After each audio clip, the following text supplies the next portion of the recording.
Como podemos escolher o caminho do justo e evitar o caminho do ímpio? Como podemos cultivar raízes na palavra de Deus que geram estabilidade e profundidade? E sobre nossa condição espiritual diante do Senhor, caminhamos como ímpios ou como justos? Responderemos a estas perguntas estudando o Salmo de número 1. Vamos juntos aprender a palavra de Deus.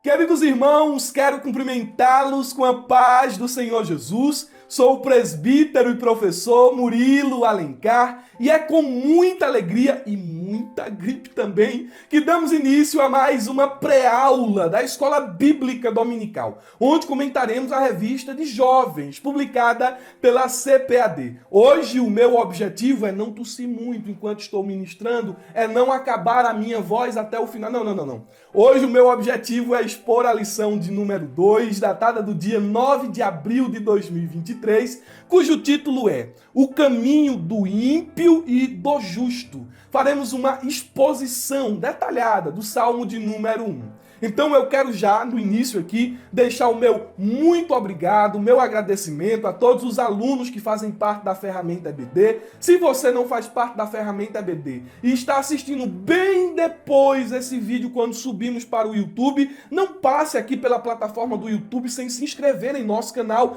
caso ainda não seja inscrito, sem ativar o sininho para receber as notificações e, mais importante que isso, sem conhecer a ferramenta EBD. Eu sei que você já deixou seu like, mas muito mais importante que deixar o like é conhecer a ferramenta EBD e o link está aqui na descrição do vídeo. Você vai clicar e vai ter acesso a essa ferramenta extraordinária, que é o local onde o superintendente, o dirigente, o professor, o adjunto e o secretário da escola dominical encontram tudo o que precisam em um só lugar. Ferramenta EBD, bênção para você. Vamos à exposição da lição. O texto principal nos diz: pois será como árvore plantada junto a ribeiros de água, a qual dá o seu fruto na estação própria, e cujas folhas não caem, e tudo quanto fizer prosperará. Salmo de número 1 e o verso de número 3. Na tradução NVT,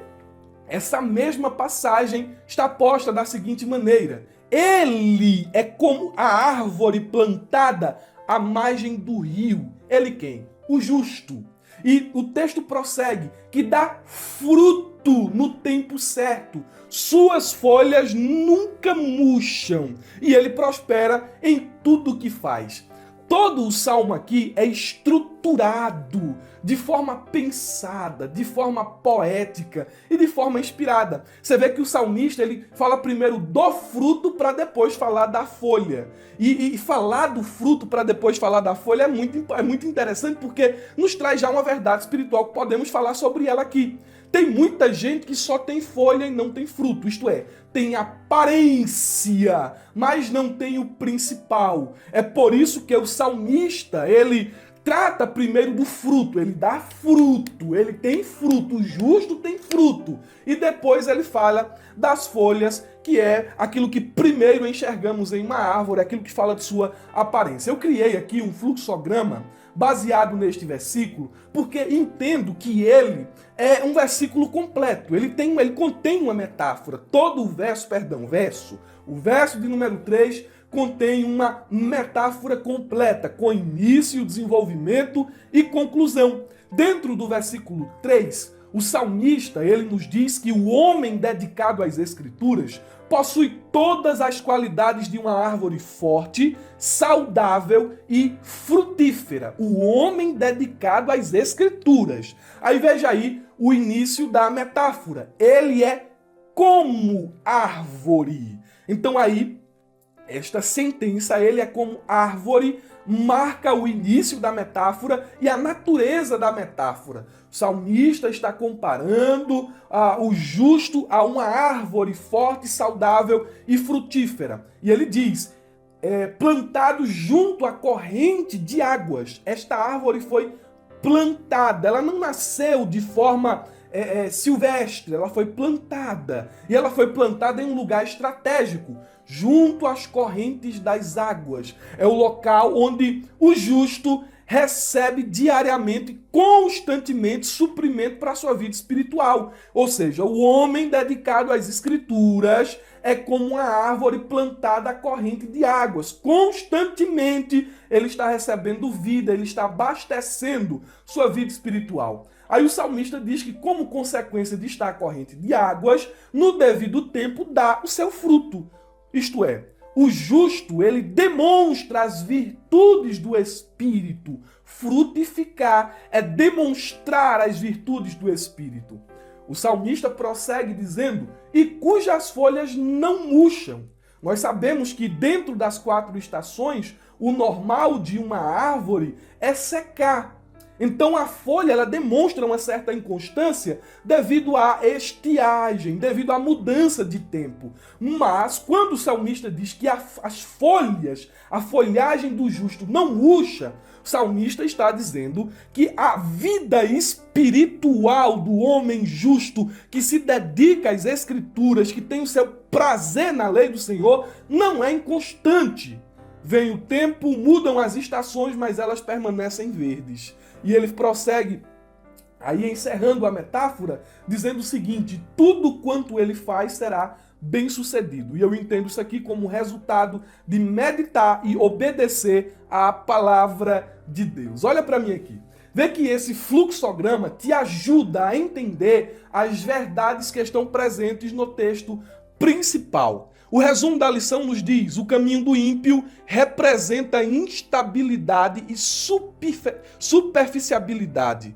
O do justo, raízes na palavra de Deus que gera estabilidade e profundidade espiritual. O que é que nós encontramos aqui no resumo da lição? Nós encontramos a síntese daquilo que será tratado. E nós podemos já adiantar que o caminho do justo e o caminho do ímpio são 2 estilos de vida antagônicos. Não dá para ser justo e caminhar pela vereda do ímpio. Não dá para ser ímpio e trilhar o caminho dos justos. Não. São caminhos antagônicos que conduzem a finais diferentes. Enquanto o ímpio é destruído como resultado de suas más ações, o justo é abençoado por Deus. Desse modo, nós podemos afirmar que Deus não apenas conhece os caminhos do justo e do ímpio, mas também trata cada um de forma apropriada. Deus trata o justo de certa maneira e lida com o ímpio de outra. Deus conhece a ambos. Vamos aí à nossa lição, exposição dos tópicos. Tópico de número 1, as bem-aventuranças do justo. Tópico de número 2, o perigo do caminho do ímpio. E o tópico de número 3, a verdadeira felicidade do justo. Presta atenção no que eu vou te dizer agora. Nós faremos aqui algumas alterações, principalmente no tópico 2. Não seguiremos necessariamente a organização do comentarista da lição, porque, caso contrário, nos tornaríamos muito repetitivos. Então, para não gerar esse efeito enfadonho nos alunos e em vocês, professores que estão nos acompanhando, nós faremos algumas alterações nos subpontos, tá bom? E quando eu fizer essas alterações, vou estar lhe dizendo, olha, aqui é o tópico 3, aqui é o tópico 2, mas não está necessariamente seguindo a ordem dos subpontos. Vamos ao tópico de número 1, a bem-aventurança do justo. Bem-aventurado é o nosso subponto 1. E aqui nós começamos a analisar o Salmo 1. O Salmo em análise consiste em 2 estrofes. Presta atenção. Salmo de número 1 tem 2 estrofes. E essas estrofes elas estão divididas ao meio. Versículo 1 ao 3, versículo 4 ao 6. Do versículo 1 ao 3, nós temos aí a descrição da pessoa verdadeiramente piedosa, e o salmista aponta o que essa pessoa piedosa se recusa a fazer no versículo 1, o que ela faz no versículo 2, e a descreve como uma árvore saudável no versículo 3, foi o que já pontuamos aqui. Na segunda estrofe, do versículo 4 ao 8, desculpem, verso, vai ficar na mente, verso, do verso 4 ao 6, não ao 8, verso 4 ao 6, o salmista ele compara a pessoa má com o joio, que é levado pelo vento. Tal pessoa não compartilhará a felicidade dos justos, mas em vez disso estará destinada à destruição. Então nós temos aí essas duas marcações dentro deste Salmo primeiro. O livro de Salmos, ele se abre com um pronunciamento de bênção. Na aula de número 1, nós tratamos aqui do Salmo 1, do Salmo 2 e o colocamos como salmos introdutórios a todo o livro, né? A composição canônica do livro de Salmos. Nós falamos sobre isso aqui, não vamos nos repetir, mas vamos tratar propriamente dos detalhes do Salmo, e o verso de número 1 abre com essa bênção. Bem-aventurado. O homem bem-aventurado, diz o salmista, é alguém que se posiciona. E eu acho isso interessante porque, para merecer o termo bem-aventurado, como usado aqui, a pessoa tem que fazer algo. Ou, como neste caso, não fazer algo pelo qual venha a ser enaltecido. Então, um homem feliz, ou um homem mais que feliz, é um homem de ação. E essa ação muitas vezes é positiva e em outras é negativa. O homem muitas vezes é chamado de bem-aventurado por aquilo que ele faz ou por aquilo que ele não faz. E aqui o salmista, ele já diz que o caráter do homem bem-aventurado é definido por 3 termos negativos. Ele não anda segundo o conselho dos ímpios, ele não se detém no caminho dos pecadores e ele não se assenta na roda dos escarnecedores. E por essa razão, por não ter essas atitudes de se congratular com os pecadores, com os escarnecedores e com os ímpios, ele é chamado de bem-aventurado. Eu acho interessante porque logo agora no início do Salmo, esse salmista ele dissipa a ilusão comum de que a vida pecaminosa é boa. Ele está mostrando aqui que o pecado é uma ilusão. Dizer que o pecado é bom e o seu resultado é bom é uma ilusão. Dia após dia, o mundo está sendo condicionado a pensar que a satisfação real e duradoura se encontra nos prazeres da carne. Aí você vai para a televisão, para a rádio, para os filmes, para as mídias, para as redes sociais. Tudo isso vai caminhando para apontar, tudo isso aponta, Netflix, Prime, Disney, tudo. Está apontando, está sugerindo que a permissividade é o caminho para a realização pessoal. A vida de pureza é desprezada, é considerada severa. Porém, o salmista ele vai tratar de corrigir essa visão. Ele vai dizer, não. Bem-aventurado é o homem que não compactua com o mal. É o homem que não anda com os ímpios. É o homem que não é íntimo, não é amigo dos pecadores. É o homem que tem prazer na palavra de Deus.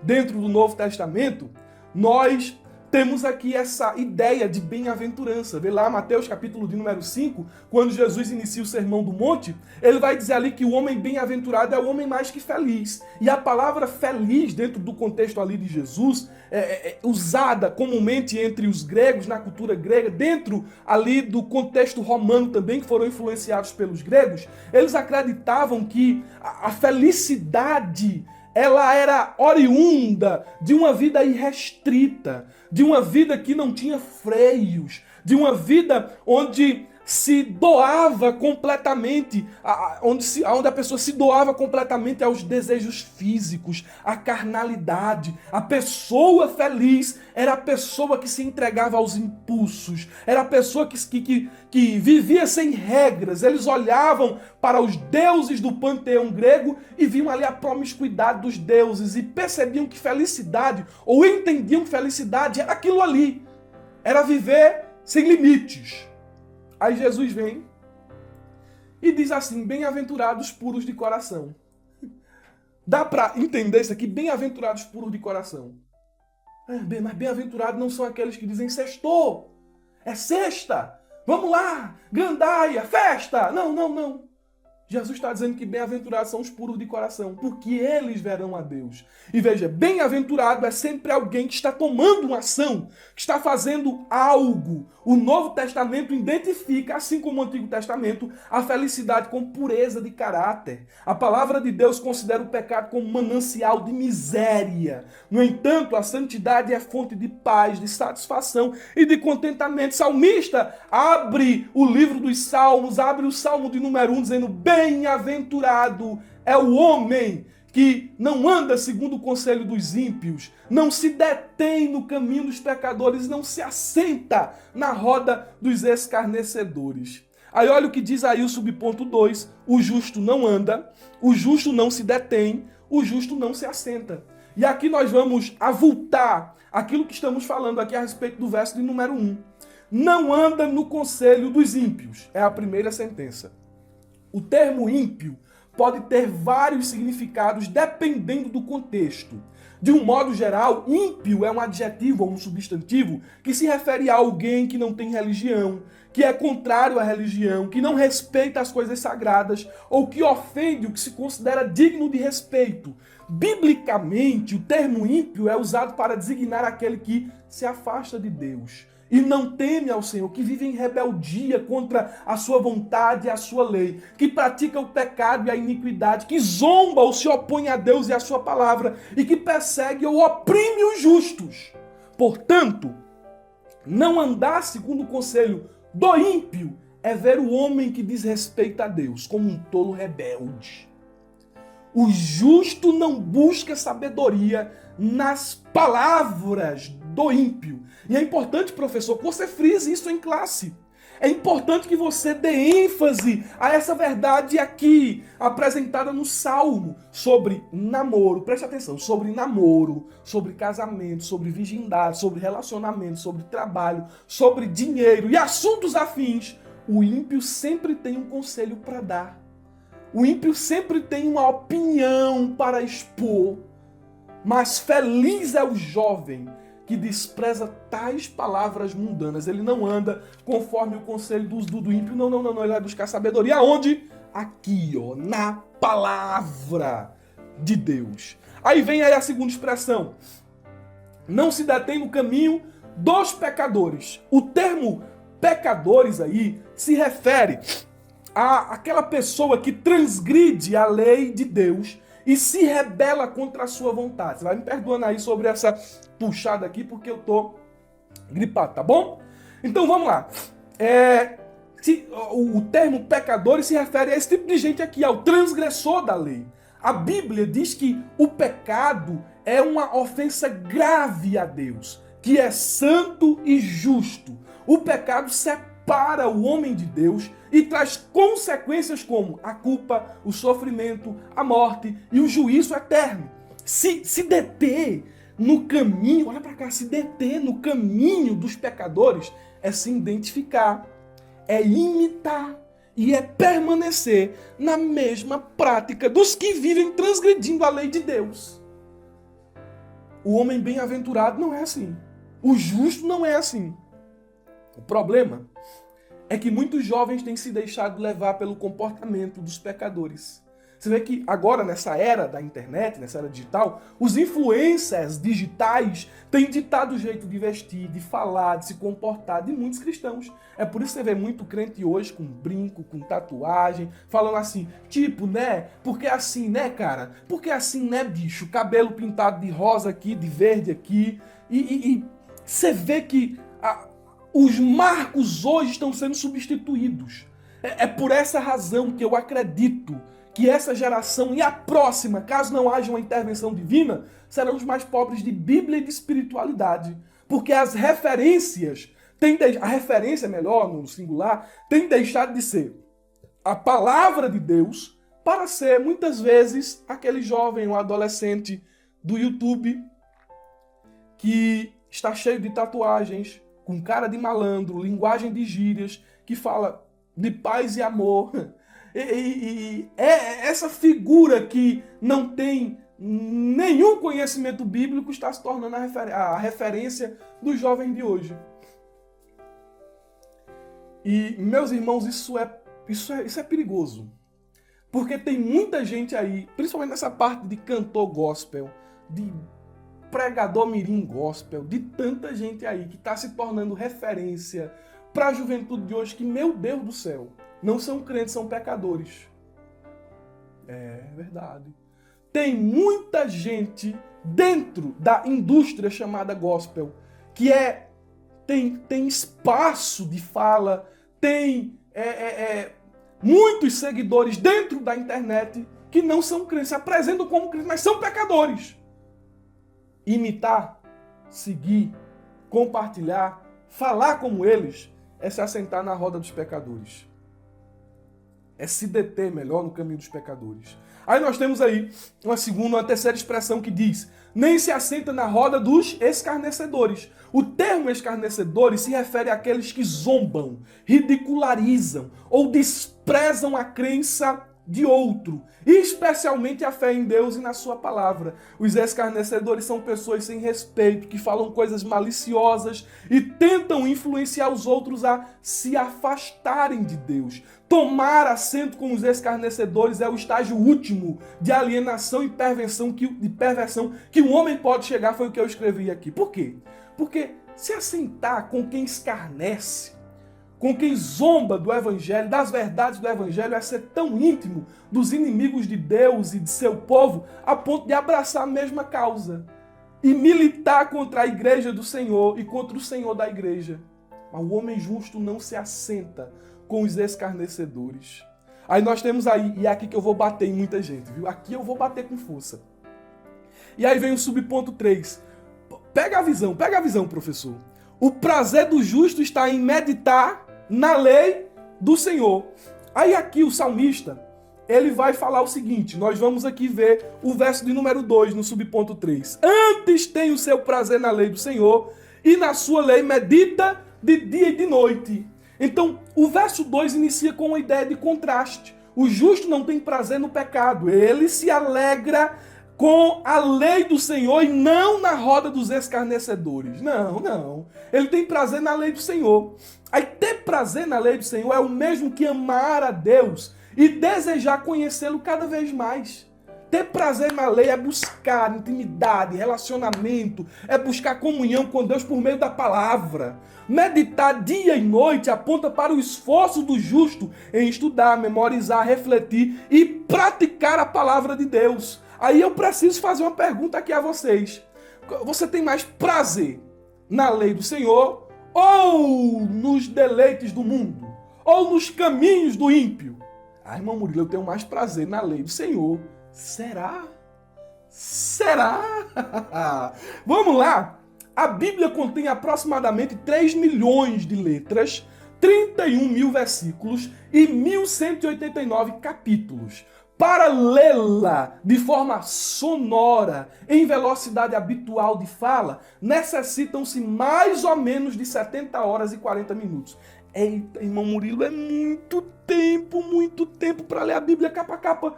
Mais de 70 horas? Mais de 70 horas. Mas vamos aqui a alguns dados. Provavelmente você que está me assistindo conhece uma série chamada Grey's Anatomy. Seus alunos que o digam, muitos deles vão conhecer. Grey's Anatomy é uma série de médicos que acontecem no hospital. Presta atenção. Essa série ela é muito conhecida no Brasil e ela tem duração aproximada. Muita gente já assistiu essa série todinha. Eu conheço uma irmã que me disse que já assistiu essa série 3 vezes. Essa série tem duração aproximada de 272 horas, que é o equivalente a ler a Bíblia 4 vezes. Então, quem assistiu Grey's Anatomy do início ao fim, se tivesse gastado tempo lendo a Bíblia, tinha lido de Gênesis a Apocalipse 4 vezes. Ai, meu Murilo, mas os alunos da minha classe não conhecem esse tipo de série. Será? Mas peraí. E Naruto? Aquele anime chamado Naruto. Todos os episódios e os filmes do anime de Naruto têm duração aproximada de 282 horas. Teu aluno aí que assistiu Naruto todinho dava para ter lido a Bíblia quase 5 vezes capa a capa. Tá vendo aí? Meu Deus do céu. Ah, não, mas deixa eu falar. E Dragon Ball Z? Todos os episódios de Dragon Ball Z e todos os filmes deste desenho chamado Dragon Ball Z têm duração de aproximadamente 378 horas. Quem assistiu Dragon Ball Z poderia ter lido a Bíblia no mínimo 5 vezes. É pouco, irmãos? É pouco? É nada. É nada. Muita gente aí dos teus alunos já assistiram este anime, já assistiram este desenho, já assistiram séries. Eu estou citando aqui só séries, só animes. Imagine aí o tempo que não se gasta com os desenhos, com as séries e com os joguinhos de celular. Se eu fosse aqui contabilizar o tempo que se demora para zerar alguns jogos de Play 2, de Play 3, de Play 4, de Play 5 e de Play 10, por aí vai. Meu Deus, seria um absurdo. Aí a pergunta é, teu prazer está onde? Na lei do Senhor ou nas coisas do mundo? Vê só, eu disse que ia bater. Vamos para o subponto de número 2, vamos caminhar mais rápido. O perigo do caminho do ímpio. E aqui nesse subponto 2 eu não vou seguir os pontos da lição. Vou seguir um caminho diferente, tá certo? Vamos lá. O salmista, ele deixa bem claro que o ímpio tem o seu conselho, que os pecadores têm o seu caminho e que os escarnecedores têm a sua roda. Então eles têm o seu estilo de viver. E por essa razão, a diferença entre o justo e o ímpio pode ser vista com mais clareza nos relacionamentos, nos seus frutos, que são as obras, são os seus resultados, e no seu destino final. Veja aí como há diferença entre ímpio e justo nos relacionamentos. Concernente o relacionamento em relação a Deus. O ímpio se afasta de Deus. O ímpio não teme a Deus. O justo já é diferente. O justo se aproxima de Deus. O justo confia em Deus. Temos referências aqui dentro do nosso subsídio. Aí vem aí em segundo lugar, quando se fala do relacionamento com os outros. O ímpio é violento, o ímpio é mentiroso, o ímpio é egoísta. Ah, como é que eu sei se eu sou ímpio ou não? Como é que eu sei se diante de Deus eu sou ímpio ou não? Olha como tu se relaciona com os outros. Há egoísmo, a mentira, a violência, inveja, é coisa de ímpio. É a forma como o ímpio se relaciona com os outros, com o próximo. Mas o justo é pacífico, o justo é sincero, o justo é generoso. Até no relacionamento pessoal, relacionamento consigo mesmo, o ímpio é insensato, o ímpio é orgulhoso, é infeliz. Aí o justo é sábio, humilde e feliz. Oh, glória a Deus! Quer saber se tu é justo ou ímpio? Olha para isso aqui que acabei de falar. Como é o teu relacionamento com Deus, com as outras pessoas e consigo mesmo? A diferença entre o ímpio e o justo, olhando para os frutos. Olha o que diz aí o verso de número 3. Ele é como uma árvore plantada junto à corrente de águas, que no devido tempo dá o seu fruto, e cuja folhagem não murcha, e tudo quanto ele faz será bem sucedido. Já falamos sobre o verso 3 no texto principal. Mas que interessante, né? O justo é alguém que, por estar plantado à corrente de águas, a palavra de Deus sempre dá fruto. O homem que se deleita na palavra de Deus, dizia Spurgeon, sendo ensinado por ela, ele manifesta, olha só, ele dando tempo na estação própria, ele manifesta paciência nos tempos de sofrimento. A estação do sofrimento, o justo está dando fruto da paciência. Ele frutifica fé no tempo da tribulação. Ele frutifica santa alegria na hora da prosperidade. O frutificar é uma qualidade essencial do homem justo. Seu fruto é constante, sempre bom, viçoso. Bom é o fruto do justo. Aí ele diz aqui no verso 4, os ímpios não são assim. Porém, como a palha, são como a palha que o vento dispersa. Spurgeon, ele diz que a palha aponta para a natureza, intrinsecamente imprestável, morta, insensível, sem essência e facilmente manipulável é o ímpio. Ele não é plantado, ele não é produtivo, ele não tem fruto, ele não é próspero, ele é como a palha, sem consistência, sem substância, que quando assopram as tempestades ele se dispersa. O ímpio é instável, não tem firmeza, não tem raiz. Diferença entre ímpio e justo. Aí vem aqui o ímpio e o justo e as suas diferenças com relação ao seu destino final. A Bíblia diz no Salmo: por isso os perversos não prevalecerão no juízo, nem os pecadores na congregação dos justos. Pois o Senhor conhece o caminho dos justos, mas o caminho dos ímpios perecerá. O que é que o salmista está dizendo? Os justos trilham um caminho que Deus conhece. Os ímpios andam por uma vereda que Deus destrói.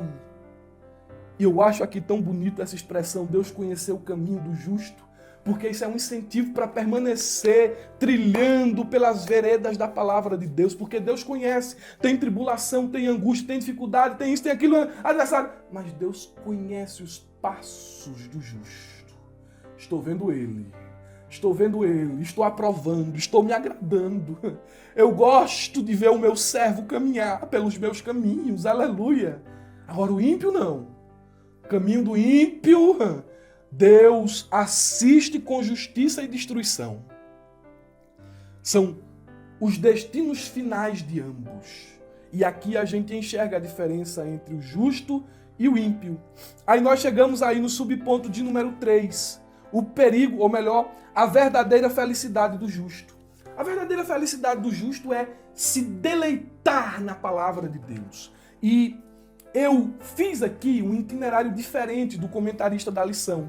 Eu coloquei o seguinte: o justo e o seu deleite na palavra de Deus. A palavra de Deus, ela é viva e eficaz. É por isso que nós nos deleitamos nela, porque ela pode transformar as nossas vidas se a recebermos com fé e obediência. Ela nos revela quem Deus é, quem nós somos, qual é o plano divino para nós e como podemos agradar ao Senhor. A Bíblia vai dizer em 2 Timóteo 3, 16 e 17 que ela nos ensina, ela nos corrige, ela nos instrui e ela nos capacita para toda boa obra. Ela dá sabedoria, ela dá consolo, ela dá esperança e alegria. Ela nos guia, nos protege, nos purifica e nos santifica. É a palavra de Deus. Ela é mais preciosa do que o ouro e mais doce do que o mel.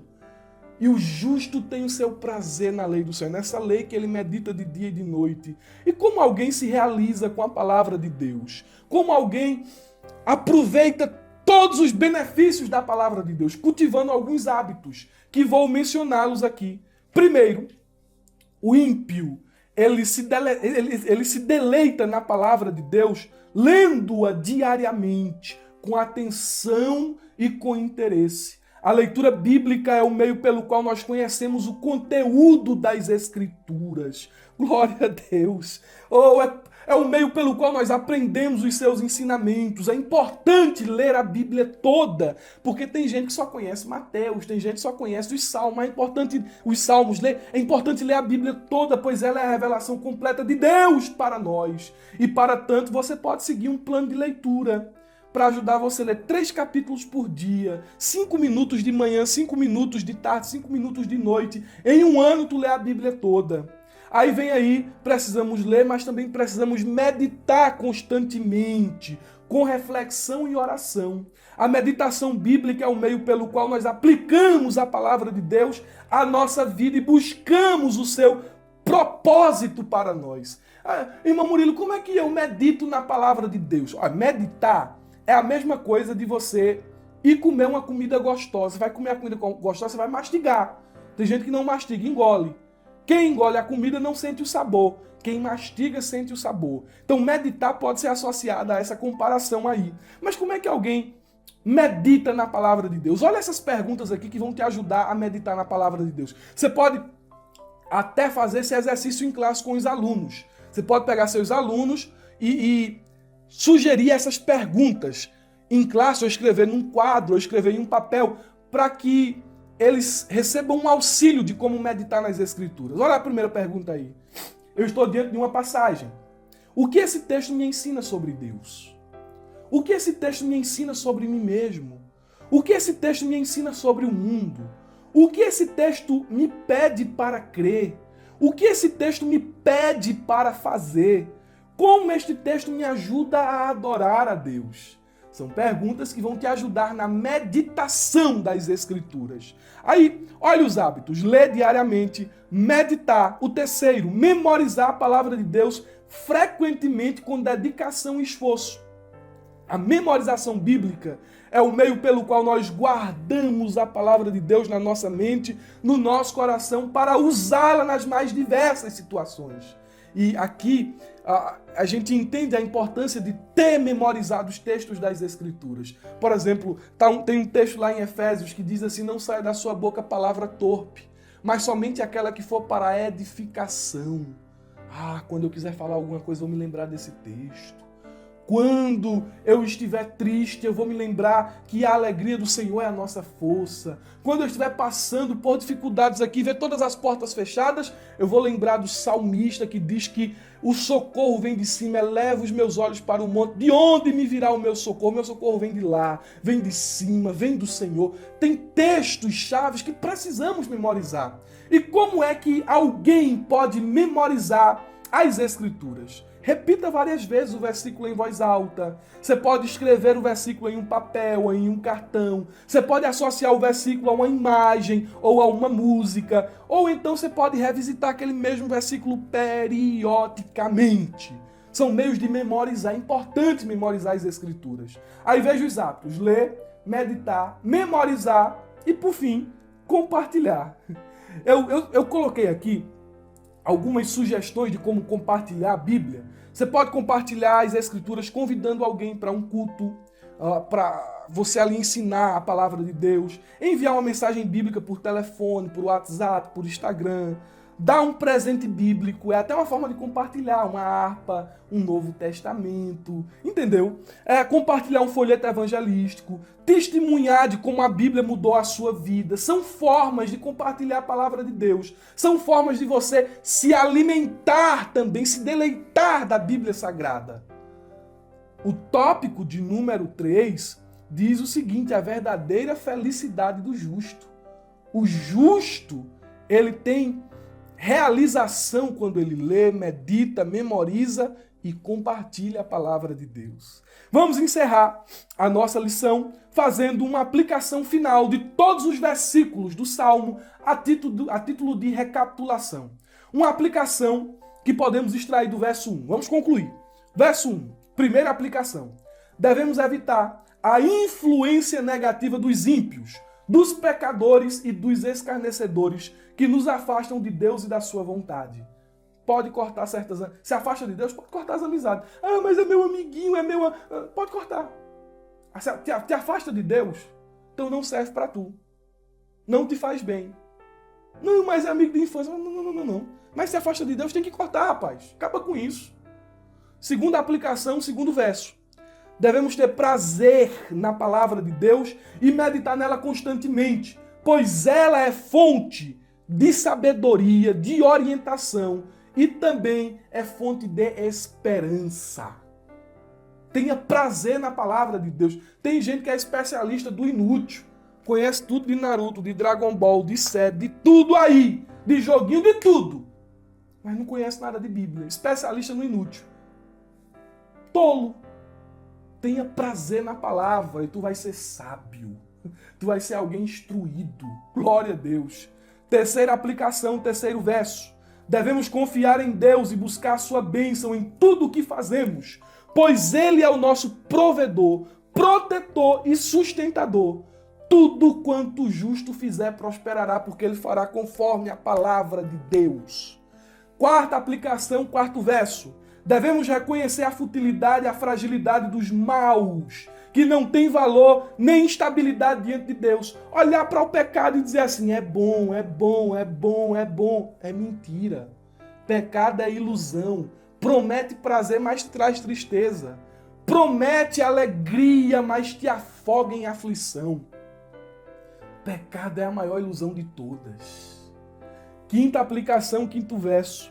Devemos temer a Deus e obedecer aos seus mandamentos, pois Ele é o juiz de toda a terra e recompensará os justos e os maus segundo as suas obras. Deus não vai punir o justo como ímpio e não vai abençoar o ímpio como justo. Não.